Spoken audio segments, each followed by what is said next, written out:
Hey guys, welcome back to STA Farms. So today on the farm, what we're going to try to do, some testing, some pregnancy testing on our cattle. So it's a blood test. You take the sample from the tail and send it to the lab, and then usually get your results back in like a day by email. So that's what we're going to try to do. So hang with us and we'll see what we can get done today.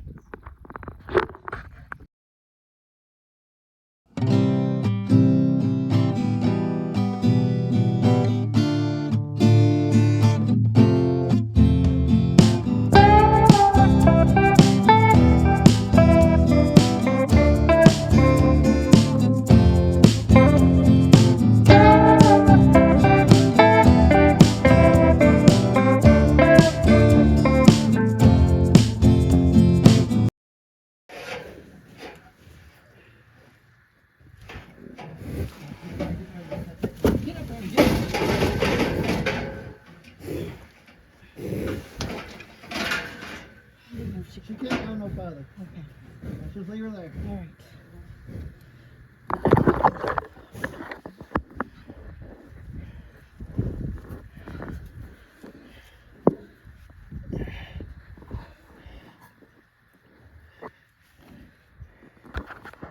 What in the world? What is it? The needle come off. Can you get it?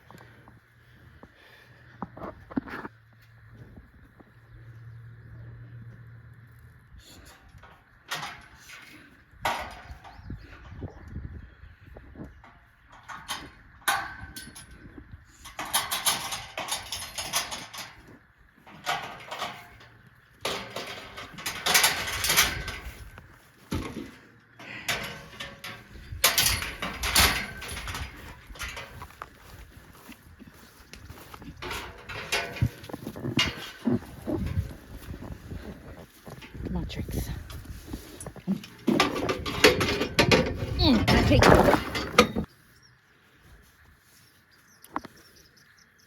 How much is in there? I can't see. Hopefully that's enough.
Oh, yeah.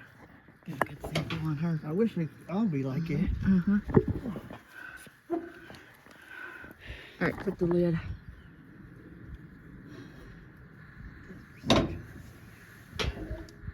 You got it? I'm gonna open her up.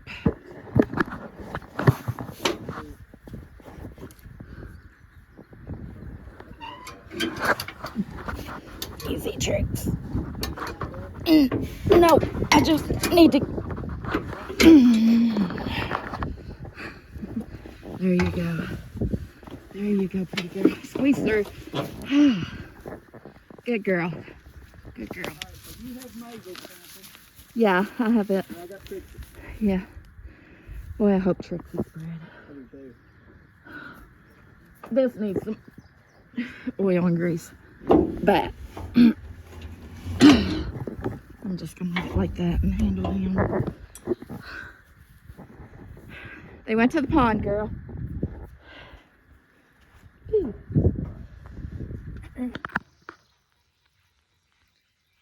Alright guys, so finishing up this video here. So we got the blood samples drawn on the 4 cows that we're sending off the pregnancy test on.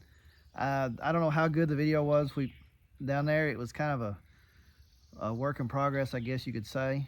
But we was able to get the 2 blood samples there, and then the 2 over at my parents' house. So one thing to keep in mind whenever you're doing this blood sample, I've watched several videos on the internet on how to do the samples, how to get it from their tail.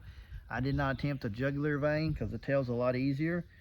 But my cow's tails, they don't bend like they bend on the internet for whatever reason. I think it's the natural instinct of a cow. Whenever you grab their tail to lift it up, their natural instinct is to push it down.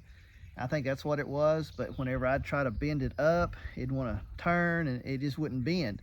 And I had all kinds of trouble trying to find that vein on the ones that did that. So what I started doing after the first one, I started holding the tail up, but not all the way up, and then I would bend under like you see in the video, and I got that needle to go right in that vein. So no problem at all on those. So I think that was my problem, is whenever the tail bent, I think it shifted that vein or whatever. But anyways, it's a fairly simple process. The one thing that I did do is after I got through taking the sample, I sprayed some of this on here, and this is kind of like an antiseptic. You can get it at Tractor Supply. And the main reason I did that, it wasn't because I was afraid he was going to get infected or anything like that. It's because he was still wanting to drip blood even after I took the needle out and held the paper towel on there for about a minute or so. It still was wanting to kind of drip out a little bit, which I'm sure would have been fine, but I had that in my medical kit. I carry a toolbox with me whenever I go to work on cattle or anything like that that's got just various supplies in there. And I had it, so I just sprayed it on there, and it seemed to work pretty good. So we'll get these, I'm gonna get these marked. I'll get them sent to the lab, and then the last time I done it last year, call the lab up. I used Dependable Livestock Testing in Smiths Grove, and call them up. They email you the FedEx form, so put it in the drop box, and then I had the results the next day. They called me that next afternoon with the results. So hopefully be that quick again. So I'm gonna get them back. I'm gonna get them boxed up. I'm gonna put them in the FedEx drop box, and then we'll get the results. So, all right, guys. So, gonna do an update on the cows. So, as you've seen earlier in the video, we got the blood test done. I got them sent off. We got them back, and like what we suspected, we had 2 that were bred and 2 that were open, not bred. The 2 over at my parents' house were not bred. The 2 that we had over here that we tested were bred. So what we decided to do is we decided to sell the 2 over at Mom and Dad's that was not bred. One of them that was not bred, we decided to keep. And what we did, we done a synchronization program on her. The reason we decided to keep her is because, frankly, the price of cattle is so high. If we'd have sold her, that'd put us down to only 2 cows and a bull. So we got plenty of grass, we got plenty of hay. So we thought, well, with her, she didn't calve. The other one of them had calved and just didn't produce any milk. So we got rid of her, and the other one hadn't calved for 2 years, and we got rid of her. But this one, she calved last year. She just didn't calve this year. So we're giving her another opportunity because of the price of cattle and just not wanting to spend $3,000 to replace her. So what we did is, you've seen us, we put that cedar in her, and then we moved her over here to our house. All right, get up there, get ready.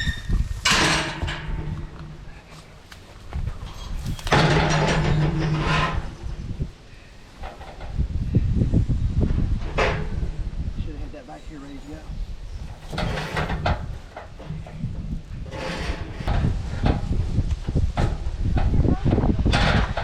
Get up there and get ready to get the thing into this.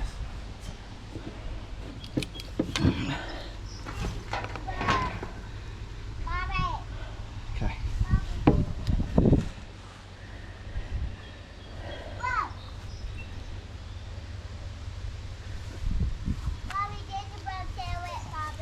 Okay. We'll kill it in a minute.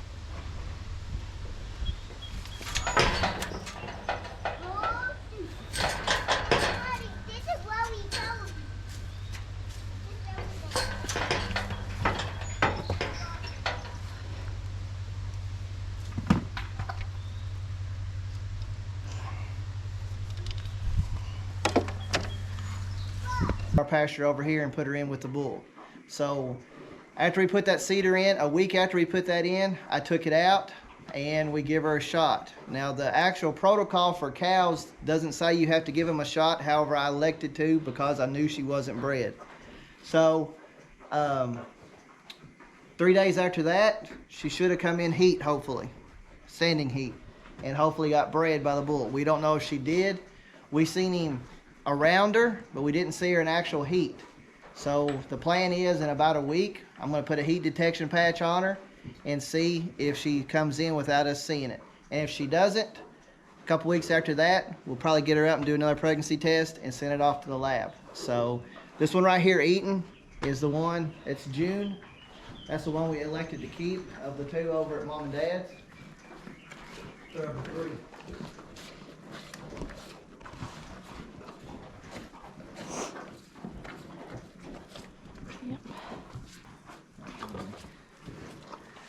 So that's the update for the way the pregnancy tests come back and what we elected to do.